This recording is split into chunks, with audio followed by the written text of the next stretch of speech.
സക്കാത്ത് കൊടുക്കുന്ന കാര്യം പറയുമ്പോൾ വലിയ പ്രയാസം. സക്കാത്ത് എന്ന് പറഞ്ഞാൽ എന്താ?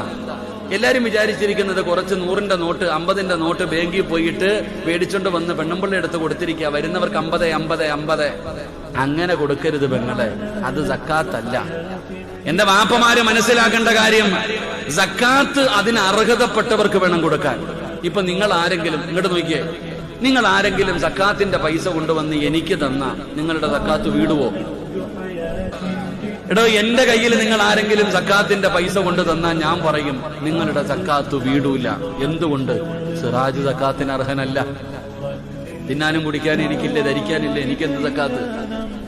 സക്കാത്ത് അതിന്റെ അർഹതപ്പെട്ടവർക്ക് വേണം കൊടുക്കാൻ. 10 ലക്ഷം രൂപ ഒരു വർഷക്കാലമായി നിന്റെ കയ്യിലുണ്ടെങ്കിൽ 25,000 രൂപ പാവപ്പെട്ടവന്റെയും 9,70,75,000 രൂപ നിന്റെതും. 9,70,75,000 രൂപ നിന്റെത്. 25,000 അത് ഔദാര്യമൊന്നുമല്ല. വല്ല വീടിന്റെ മുമ്പിൽ വരുന്നവൻ ഇങ്ങനെ കൊടുക്കാനുള്ള നക്കാപ്പിച്ചയല്ല. അതിന്റെ അവകാശിയെ കണ്ടെത്തി നീ കൊണ്ടുപോയി കൊടുക്കണം. നീ എന്ത് ചെയ്യും? എന്റെ കൂടപ്പുറപ്പിന് കടമുണ്ട്, അവന് കൊടുത്തേക്കാം.